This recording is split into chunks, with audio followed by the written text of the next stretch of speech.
All right. Hi, everybody. Michael here. Thank you for joining me. We're trying to get the picture, this is the fine points. We've seen things in Exodus. We saw them make the garments for the priests and all the pieces of the tabernacle, the Mishkan. We saw the very last chapter of Exodus that they actually set up the Mishkan. Today is that day. We have set up the Mishkan, and now we're going to have a service that is going to cause Yehovah to appear for us in his new dwelling place. He had an old dwelling place. It was called the tent of meetings, the Ohel Moed. I want to talk about that place for just a moment, because it's in that place, the old tent, that the priests last week began their sanctification process. Remember that Moses washed them and then performed the ceremonies that they needed to become priests. And at the very end of that process, let me go to 8, and it says here,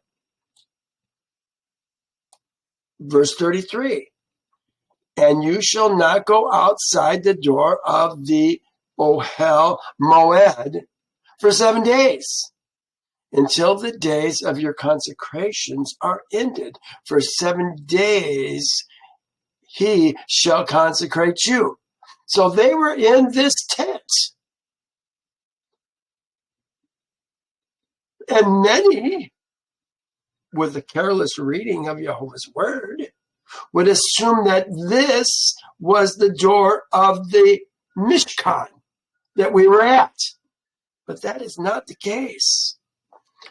Let me show you. I want to go to Exodus 33. And we're going to start in verse, 8, I think. No, 7. It says, Moses took his tent,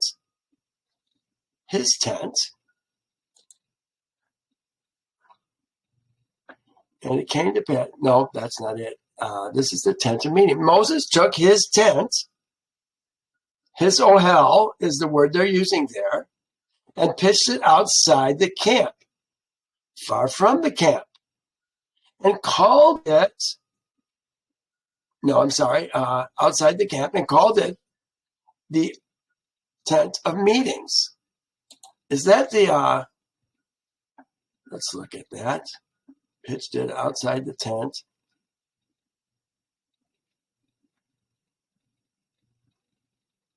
It doesn't say, it just says tent, the tent. Oh no, here it is, the tent of Moed. Tent of Moed. Oh, I've got it right here, tent of Moed. Then he goes about the tent. So let's go back. This is a tent that Moses made outside the camp. This is called the tent of Moed. The Ohel Moed, the tent of meetings. Who are we meeting with? We're meeting with Yehovah. That's who he's meeting with. Let's go back to New King James. So it says, Moses took his tent and pitched it outside the camp, far from the camp, and called it the tent of Moel. His tent, actually says the tent. He took the tent, is what it says. The tent. They made it his. It's wrong. And called it the tent of meeting. And it came to pass that everyone who saw Yehovah went out. It came to pass that everyone who sought Yehovah went to the tent. The tent. which was outside the camp. So it was whenever Moses went out to the tent. Isn't that interesting? It says everyone who sought Yehovah went out to the tent of meetings. Oh, that's really interesting. They kind of were treating it as if it was the Mishkan, the place where Yehovah is going to dwell, or dwells right now, kind of a temporary dwelling place. It says everyone that sought Yehovah. Oh, that's so interesting. So it was when Moses went out to the tent, is what it says. It doesn't say the tabernacle, it says the tent. The tent. Ha-ohel. Out to the tent door, out to the tent, that the pillar of cloud, and it came to pass that Moses, oh no, I'm on the wrong verse. Let's go back to 33:8. So it was when Moses went out to the tent that all the people rose. Each man, remember it says man, ish, stood in his tent door and watched Moses until he had gone into the tabernacle. Ooh, they're watching Moses as he goes into the tabernacle. And it came to pass when Moses entered the tent that the pillar of cloud descended and stood at the door of the tent. And Yehovah, oh, they didn't say that. It just says, and they put, and Yehovah. I think it was Yehovah. Yehovah is in the cloud. He's always in the cloud. Then they say in italics, and Yehovah talked with Moses. And the people saw the pillar of cloud standing at the tent door. And all the people rose, and each man, ish, in his tent door. So Moses spoke, so Yehovah. Now here it says Yehovah. So using Yehovah here is perfectly fine because now we know who it actually is that Moses is speaking with.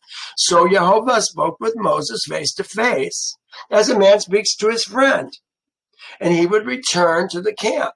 But his servant Joshua, the son of Nun, the young man, did not depart from the tent. Now, does that mean he was in the tent or that he was near the tent? It seems to me that Joshua and Moses had some strong draw to this tent. So now we're talking about what we did last week. I want to go to Leviticus 8. And this is when the high priest and his sons, Aaron and his sons, were consecrated and sanctified. And look what it says here. It never says the 12th day of the 23rd day of the 12th month in the first year. But here it says, and you shall not, verse 33, and you shall not go outside the door of the tent of Moed for 7 days. Remember, the Mishkan has not been set up yet. It's not going to be set up to the first day of the first month of the second year. This is 7 days prior. For 7 days, until the days of your consecration are ended. For 7 days, he shall consecrate you. Now, I looked this morning, again, I've looked for it in the past. I could not find where it says 12th month, 12th day of the, 23rd day of the 12th month of the first year. But Yasher gives us the very thing that I'm looking for. And that's how I know that the 7 days ye shall consecrate you is the 23rd day of the 12th month of the first year. Look what it says in Yasher. I'm going to read it here. And on the 12th month, or in the 12th month, in the 23rd day of the month, Moses took Aaron. I'm reading here, everybody, just so you know. Moses took Aaron and his sons, and he dressed them in their garments, and anointed them, and did unto them as Yehovah had commanded him. And Moses brought up all the offerings, the korban, which Yehovah had on that day commanded him. Moses afterwards took Aaron and his sons and said to them, for 7 days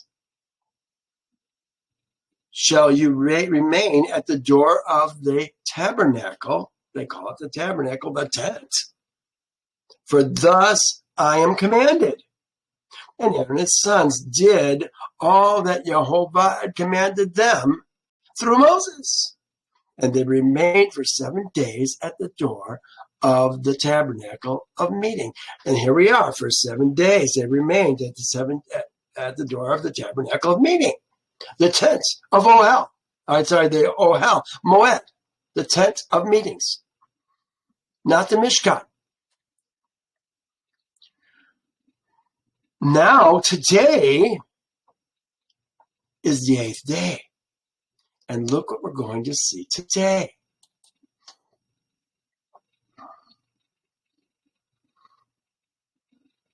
Come on. It's taking its time.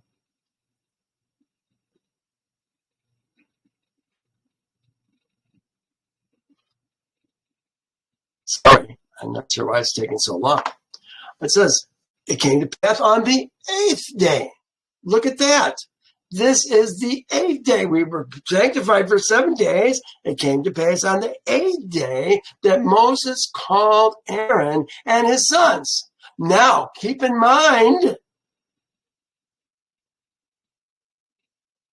on the 8th day, the tabernacle was set up. Torah doesn't even say it here in Leviticus, but it says it in Exodus, which we've already covered. Let me go there. This is Exodus 40. This is the last chapter of Exodus, as I believe. Yeah, last chapter of Exodus. And look what it says. And it came to pass in the first month, 2nd year, on the first day of the month, that the tabernacle was raised up. There he is. This is the day that we're talking about in Leviticus 9. The tabernacle has been raised up. The priests have gone through a 7-day sanctification process, and this is the 8th day. Oh, Betty is listening. Look, her microphone is off. Great, Betty. I'm so glad you're here. Okay. So now let's look at some notes that I have here on my Leviticus 9:1. Let me try going back there. 9:1. Okay. We talked about the old meeting tent. This is the new meeting tent. They had an altar last week that I didn't really know what to do with, because it seemed like it was kind of like the bronze altar, but it wasn't the bronze altar. Or maybe it was. But the bronze altar is now going to be set up today, when they set up all the things that they're going to do before this service that the priests are going to perform to bring Yehovah to this place. I think it's interesting, too, that we're talking about the tabernacle of meeting. You know, Exodus 40, let me go back to Exodus 40. We can put a little deal here and pop right over there. Look what it says in Exodus 40. Then Yehovah spoke to Moses, saying, on the first day of the first month, you shall set up the tabernacle. Look what it says. The tent of meeting. The meeting tent is really what it says. Ohel Moed. The tabernacle. Ha-Mishkan. Here. a tabernacle, a mishkan. Then it says ohel moed, a meeting tent. So now this gives us proof that we're talking about the mishkan is the new meeting tent. The other one was a meeting tent, but it wasn't the one that we're going to use permanently. Or at least until the temple is going to be built, we're going to use this tabernacle, the Mishkan. It came to pass the first day, first month. This is Deuteronomy, Exodus 40:17. It came to pass in the first month, second year, on the first day of the month that the tabernacle was raised up. So, like I said, this is the first day, first month, second year.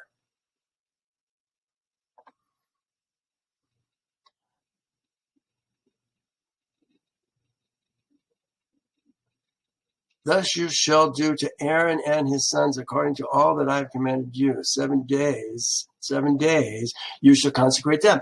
You know, it just never says the 23rd day of the month. Only Yasher says that. And we read part of this. I read you this portion right here. But now look what it says here. This is the Yasher 4 through 6, maybe even a little bit longer. No, 4 through 6. And on the 8th day, being the first day of the first month, in the second year from the Israelites' departure from Egypt, Moses erected the sanctuary. And Moses put up all the furniture of the tabernacle and all the furniture of the sanctuary. And he did all that Yehovah had commanded him. And Moses called to Aaron and his sons, and they brought the olah and the kata'ah for themselves and Israel's seed, as Yehovah had commanded Moses. Look what it says now. First day, first month, second year. On that day.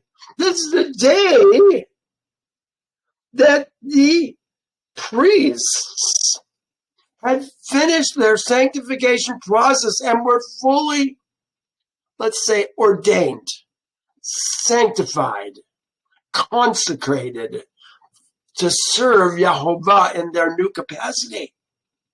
And it says, on that day, the 2 sons of Aaron, Nadab and Abihu, took strange fire and brought it before Yehovah. Oh my goodness. This is the day we're going to see today that Yehovah is going to appear before Israel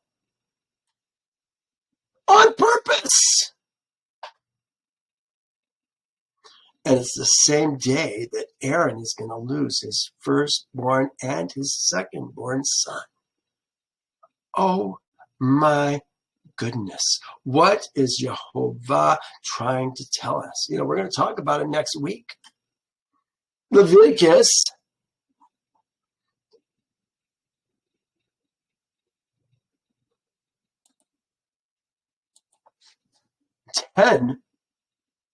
is about the boys who took strange fire before Yehovah. What were they thinking? So,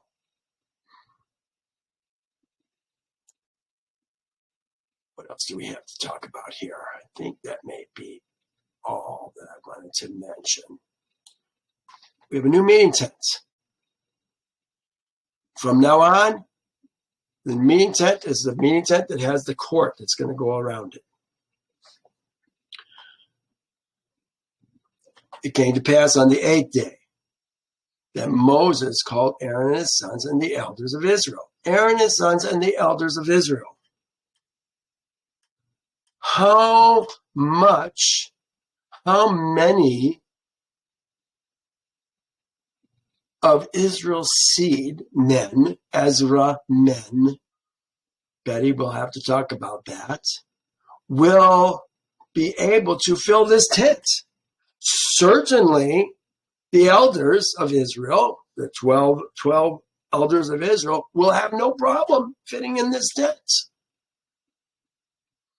But are there other men that are joining us this day You know, the average congregation, there's men that were very in tune to what was happening.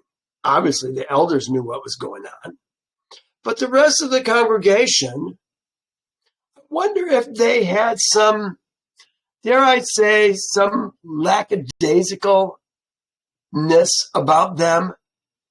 They're setting up, so they're doing something in the new court. I don't know what they're doing today. I'm not going to bother. But there's some men who are waiting with anticipation. Makes me think about what's going on today in the world. There's some men that are very in tune with world events.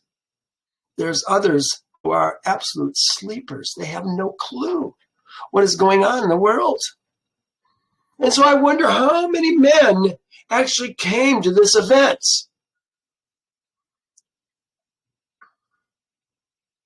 It's going to say, all the congregation drew near and stood before Yehovah. But was it all the congregation? 600,000 men. You're not going to put 600,000 men in a court that is 75 feet by 150 feet. They're going to fit. So obviously, a lot of them had to be outside the courts. But the court hangings are 7 feet tall. So you're not going to see over the hangings. So all they can do is look in the entrance. I'm trying to make this real to us so that we understand what exactly is going on. Had the elders of Israel, Aaron and his sons, were all there. So now verse 2 says, and he, I'm going to read it right here. So I don't have to read all the extra words. Offerings, wherever they have offerings, those are all added words. There's a lot of strange words. They call this a young bull. I'll read it over there first, and then we'll read it over here. And he said to Aaron, take for yourself a young bull as a kata'ah. It's a sin offering. A kata'ah. It doesn't say offering. It just says a kata'ah. And a ram as an olah, without blemish. Doesn't say that. It says whole and alive, tamim. And offer them, bring them before Yehovah.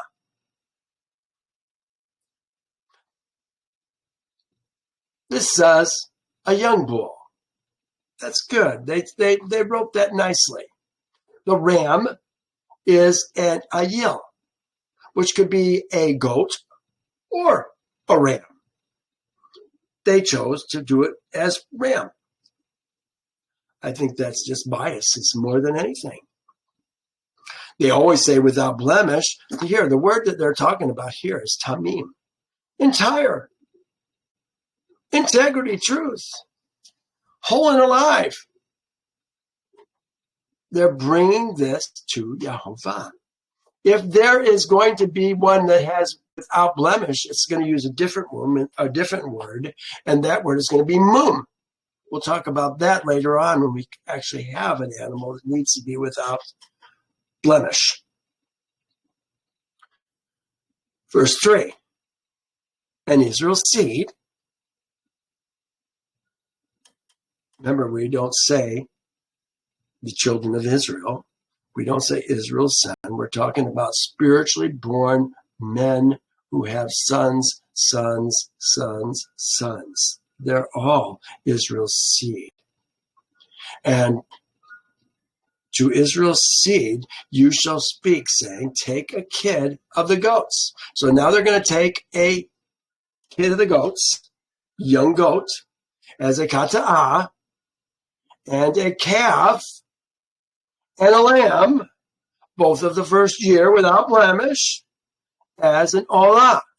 Now, I think it's really interesting that here they call it a young bull. Yeah, well, I'll show it to you. Young bull, here it is right here, a gal. And here, they're calling the calf a calf. Do you see the problem? They're not consistent in how they even translate these words.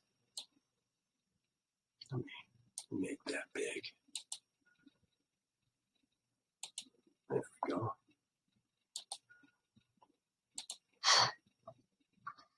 $56.95 a gallon.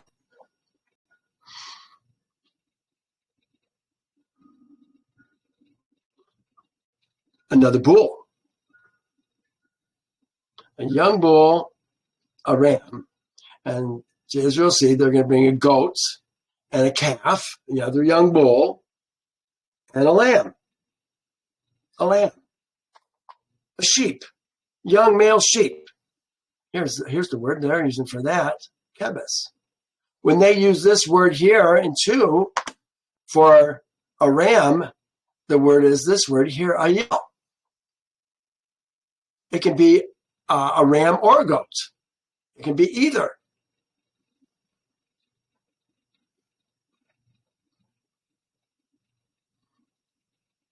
So now we've got a young bull and a ram, a kid of the goats, another young bull, and a lamb. And this one is a lamb. This is definitely a lamb. Now it says again, and a bull, and a ram as and an ox, a bull, an ox, a shore. This is a big animal. It's going to be used for food. I think it's going to be for the celebration that's going to happen after Yehovah makes his appearance. Yippee! We had a great day! Yehovah appeared.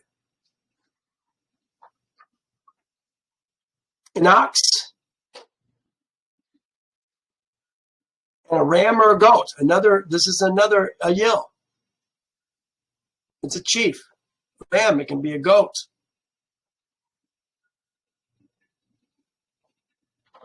To slaughter for a shalamim slaughter. A ram or a goat for a shalamim slaughter. That means we're going to eat it. The piece, they always want to say offering, the piece korban, the shalamim. It doesn't necessarily mean peace. It's a voluntary offering. But here Yehovah wants us to bring a shalamim because we're going to eat it. And the bull, we're using a long bull instead an older bull instead of the kid of the bull, the young, what do they call it? The young bull. The young bull, I guess is what we called it up above, or the calf, wouldn't make much of a meal. But here we want to have something that we're going to eat because it is a slaughtered shalamim, which means we're going to eat it before Yehovah, and a grain offering and a minka. I think I put and grain. It's minka. I could say and minka and a minka. But I think it is going to be grain mingled with oil. For today Yehovah appeareth to you. Oh my goodness. Here is Moses saying to Israel's seed that they need to bring this stuff because Yehovah is going to appear to us today. Does this get you excited? Hopefully, we're going to have another temple later on, the Ezekiel temple. And we're going to be able to meet with Yehovah again. V, you made it. I'm so glad, baby. I don't know if Sim is with you, but I'm glad you're here. Yeah, great. We're in the car. Oh, you are? Great. You heading home? Yes. Great. Well, thanks for coming on. Of course. We got a new person in here, I see. Yes, Betty Concrete. Or Conkrite. I'm not sure yet, but she's here and she's listening. So. Okay. Yes. Hey, Betty. All right. Then Moses said, this is the thing which Yehovah commanded. Oh, this is one. No. Did we do this one already? I kind of lost my place here, guys. So they brought what Moses commanded before the Ohel Moed, and all the congregation drew near and stood before Yehovah. The congregation is the Adah. This is not females, this is men. Females are not going to be coming to this event. Certainly not within the court of the tabernacle. Then Moses said, "This is the thing which Yehovah has commanded you to do. And the glory of Yehovah will appear to you." This is the kavod of Yehovah, the honor. Consider something as heavy in a sense of respect. Word study says honor, glory, majesty, wealth. Heavy. Remember that when Yehovah comes and sometimes fills his tabernacle or his temple, the priest can't even go into it because the smoke is so thick, maybe even so heavy, it's got a solidness to it. They can't even enter. And Moses said to Aaron, "Go to the altar." Oh, yeah, this is, there's so many words. Offering, atonement, offer. They love these kind of words. I don't like to use those words. I think they're misleading, and it keeps us in kind of a religious thought pattern, if you will. So I wrote it on the side here. And Moses said to Aaron, "Draw near to the altar and make thy kata'ah and thy olah." Remember, the kata'ah is the sin korban, and the olah is the burnt korban. "And cover thyself and the people, and make an offering," a korban, that truly says offering, which is why I've got it in green here, "and make an offering for the people. And cover them as Yehovah has commanded."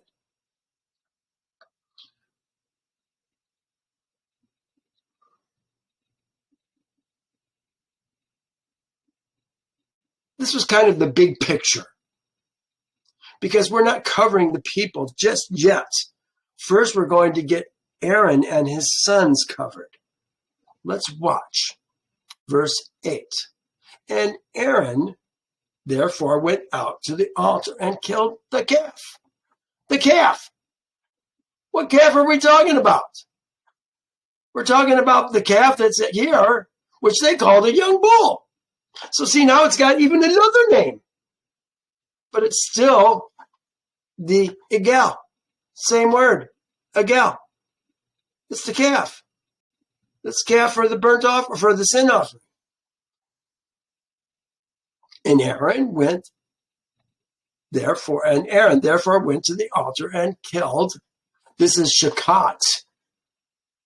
It's not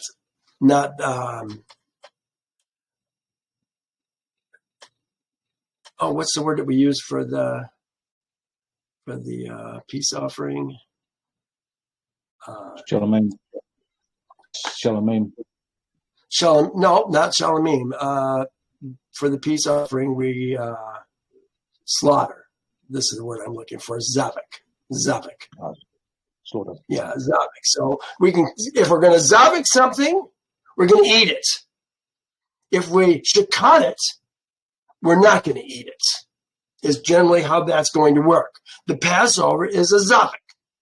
We slaughter our Passover lamb or goat, and we eat it, or at least what we can of it. The rest of it goes into the fire.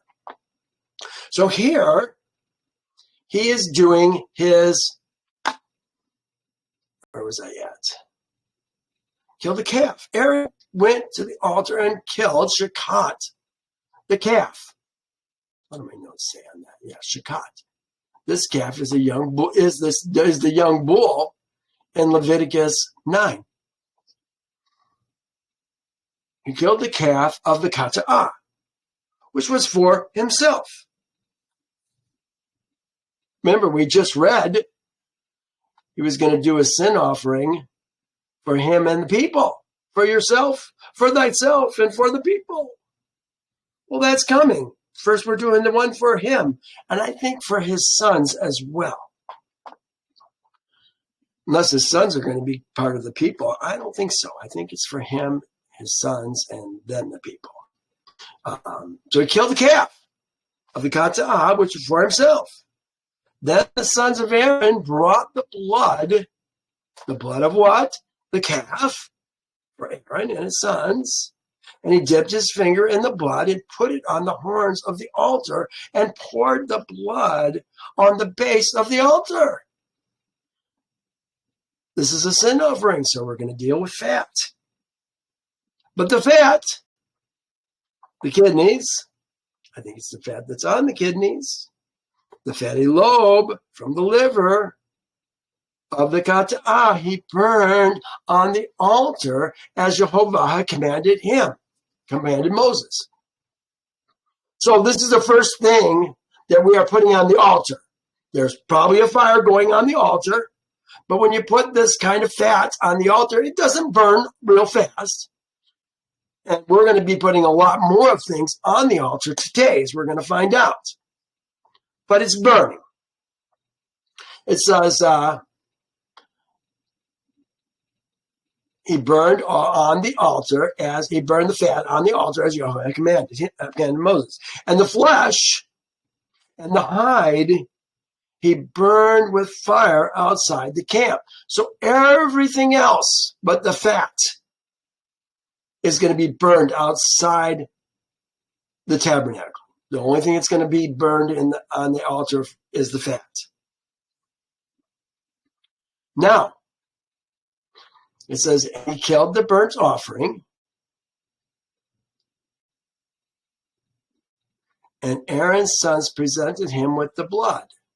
Oh, is that what we just read?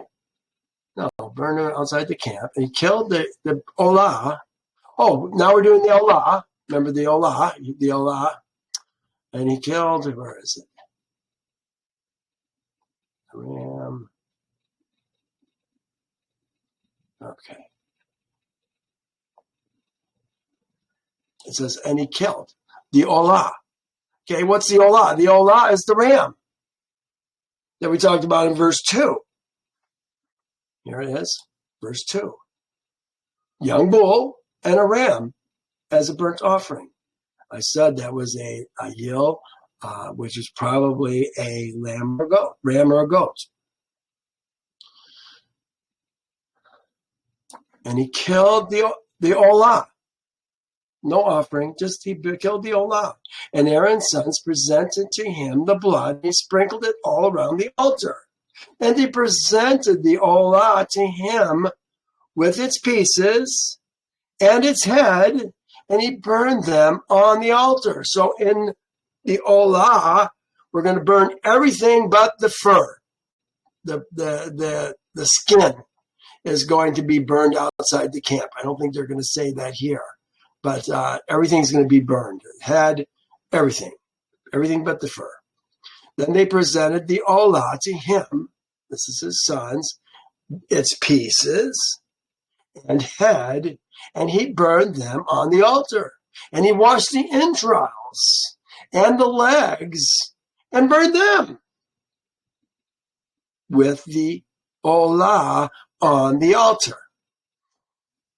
So now we've got the fat from one animal, and we've got an entire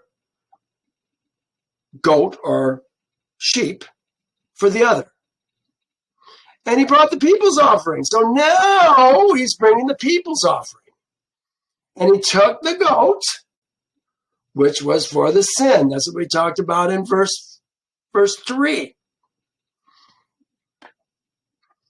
He brought the goat that was for kata'ah, for the people, and killed it, shakat it, here it is right here, shakat it, for the people, as a korban, the kata'ah. He brought the people's offering, the people's korban, that was translated nicely, and that's why it's in green, and took the goat, Do I have the thing for goat? No, I don't think I do. Which was the sin offering. Oh, that's interesting. Did it say goat up here? That was in verse 3. 3. Goat. It did say a kid of the goats. Okay. Yeah. For the people. And she caught it, killed it, for kata'ah. Like the first one. Like the one that he did for himself, is what it's saying. And he brought the olah. What is the olah? They look like they had 2 olahs. Look right here. Verse 3. Calf and a lamb, both the first year without blemish, whole and alive, as an olah. So here we are with the olah. But it just says 1 calf. And I think they got it wrong. And he brought the olah. This is the olahs. There's 2 of them. And offered it according to the prescribed manner. I think it was supposed to be them. Not yet, them. There's 2 of them. The young bull and the lamb. Verse 3. He brought karav, the olah, and prepared it. Asa prepared it according to the manner. It appears that the other was the regular daily offering with its minka. Oh, see, now this is where we got to understand line upon line, precept upon precept, here a little, there a little. Why is he talking about 1 when there's actually 2 going on right now? Then he brought the olah and offered them according to prescribed manner. And he brought the grain. See, there's a grain offering. The minka. He brought the minka. Grain is an okay interpretation of that minka, because look what it says. Took a handful of it. Remember, this is the daily offering. Oh, here, I've got it here. I'm sure I've got it here. Here. This is what we're required to do every morning and every evening. At daylight and at sunset. This is what we do continually forever. Now this, I'm reading on the right here. Now this is what you shall bring on the altar, 2 lambs of the first year, day by day, continually. 1 lamb you shall offer in the morning, the other you shall offer at twilight.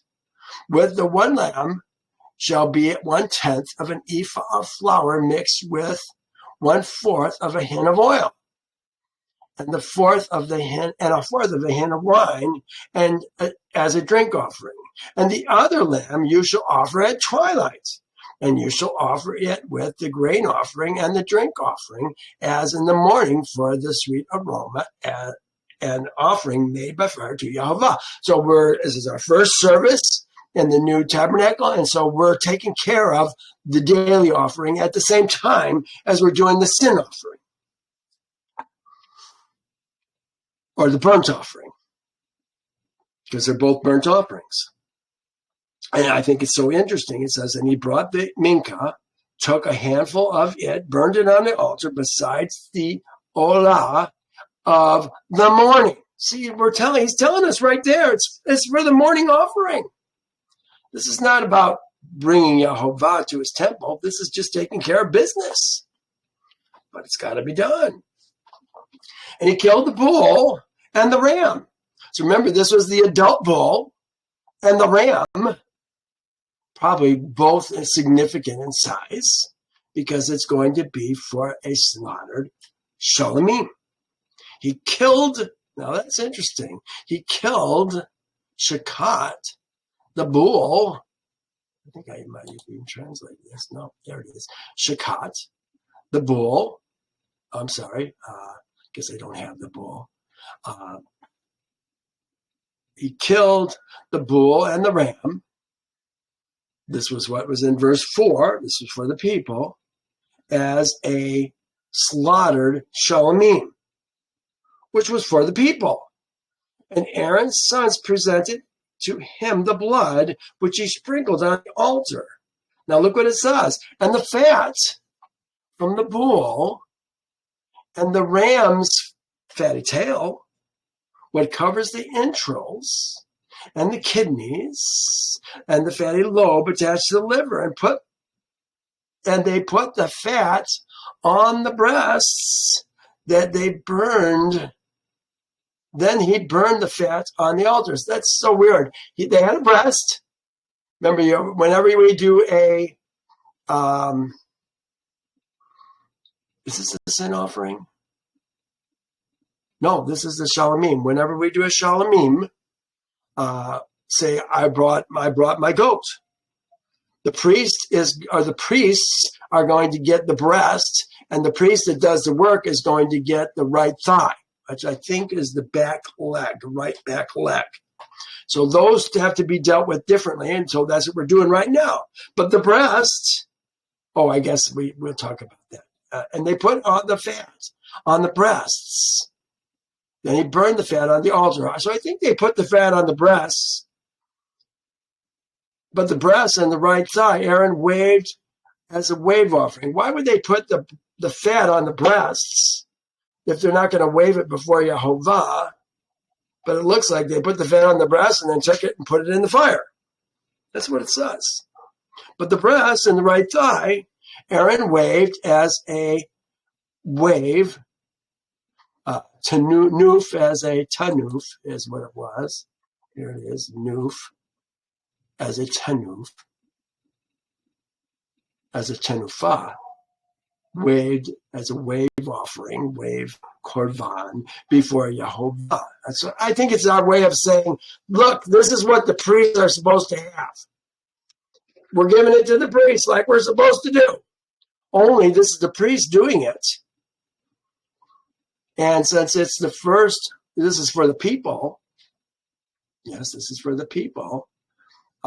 Looks like it's going to go on the fire. Look what it says. And Aaron lifted up his hands toward the people and blessed. The breast and the right thigh Aaron waved as a wave offering before Yehovah as Moses had commanded. They don't really say what happened to it. And Aaron lifted his hand toward the people and blessed them. And blessed them. What did he bless? Could it be this blessing right here? Speak to Aaron and his sons, saying, this is the way you shall bless Israel's seed, saying, Yehovah bless you and keep you. Yehovah make his face shine upon you and be gracious to you. Yehovah lift up his countenance upon you and give you peace. So they shall put my name on Israel's seed, and I will bless them. Could this be what's going on right now? I wonder. But it goes on. Aaron lifted up his hand towards the people and blessed them. It says, and came down from what? Came down from making the kata'ah, the ulah, and the shalomim. They leave out the on there. That's why I put the green there. And the shalomim. Came down from what? But there's no stairs on the altar. You can't climb on that thing. You'll get burned. So what did he come down on? I thought, is it a spiritual ascension? And he's coming down from that? I don't know. I don't know what to do with that. And Moses and Aaron went into the tent of Ohel. There it is, the tent of Moed. The tent of meeting. When is the tent of meeting? They always want to put tabernacle. No, it's the tent of meeting. But it is the tabernacle, but why didn't they use Mishkan? I don't know. And came out and blessed the people. Then the glory of Yehovah appeared to the people. Oh my goodness. Can you imagine? What does the glory of Yehovah look like? The glory of Yehovah appeared to the people.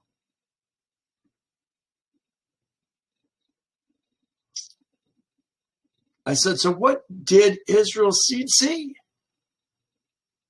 I'm being facetious. A mystical man on a white horse? No, that's not what they saw.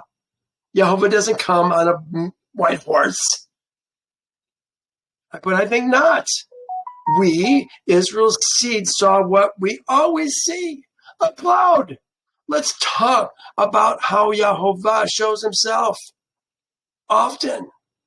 And I didn't even have chapter 33 was in there too, which we talked about earlier. He was someone that came in a cloud, talked to Moses outside the tent. Here, I'll just read these off to you. Let me move this up a little higher.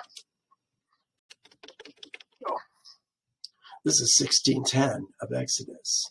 Now it came to pass as Aaron spoke to the whole congregation of Israel's seed that they looked towards the wilderness, and behold, the glory of Yehovah appeared in a cloud. Then the cloud covered the tabernacle of meeting, and the glory of Yehovah filled the tabernacle. And Moses was not able to enter the tabernacle of meetings because the cloud rested upon it. And the glory of Yehovah. Oh, that's the one we're reading. Just we read it earlier. The cloud of Yehovah filled the tabernacle. 16 of Numbers. Now it happened when the congregation had gathered against Moses and Aaron that they turned towards the tabernacle of meeting, and suddenly the cloud covered it, and the glory of Yehovah appeared.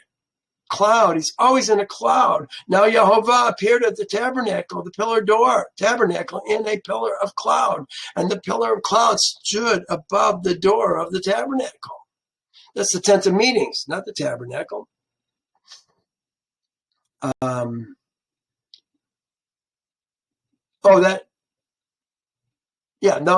could be the tabernacle is a tent of meetings. So it really doesn't matter. It's redundant, isn't it? Let's go to Kings. And it came to pass when the priests came out of the holy place that the cloud filled the house of Yehovah, so that the priests could not continue ministering before the cloud because of the cloud, for the glory of Yehovah filled the house. That's why I say they can't even go in. 2 Chronicles. Indeed, it came to pass when the trumpeters and the singers were as one, to make one sound to be heard, praising and thanking Yehovah. And when they lifted up their voice with the trumpets and cymbals and instruments of music, and praised Yehovah, saying, for he is good, for his mercy endures forever, that the house of Yehovah, the house of Yehovah was filled with a cloud. So the priests could not continue ministering because of the cloud, for the glory of Yehovah filled the house of Elohim. Isaiah, the burden against Egypt, saying, Yehovah rides on a swift cloud and will come into Egypt. The idols of Egypt will totter at his presence, and the hearts of Egypt will melt in its midst. See, there's Yehovah riding on a cloud. He's in the cloud. Like the appearance of a rainbow in a cloud on a rainy day, so it was the appearance of the brightness all around it. This was the appearance of the likeness of the glory of Yehovah. So when I saw it, I fell on my face, and I heard the voice of one speaking. A rainbow in a cloud. Next one, second to last. Then the glory of Yehovah went up from the cherub and paused over the threshold of the temple. This is Yehovah leaving the temple, I think. And the house was filled. Oh no, this is him coming to the temple. This is Ezekiel temple. House was filled with a cloud, and the court was full of the brightness of the glory of Yehovah. Yeah, certainly he always appears in a cloud. When I put out your light, I will cover the heavens and make its stars dark. I will cover the sun with a cloud. This is him. And the moon shall not give her light. This is when Yehovah is coming. Well, I think it's very, very clear that Yehovah is always coming in a cloud. He's not a man coming on two horses or a horse a white horse. Ridiculous. It doesn't happen like that. So we got one more verse. It says, and fire came out from before Yehovah and consumed the olah and the fat on the altar.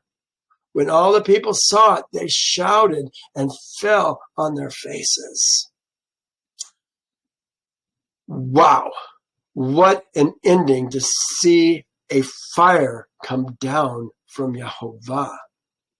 They didn't have to have all the wood that they needed to burn all those offerings today. Yehovah did it for them. Pretty amazing. Well, as I said, the next chapter is going to talk about Nadab and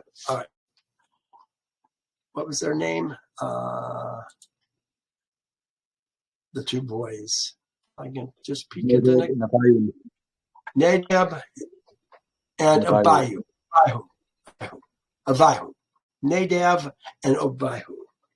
That's what we're talking about next week. I think you'll find that very interesting too. But isn't this fun to see the first service and Yehovah appearing before his people? You know, there were some lackadaisical people that didn't show up for the meeting.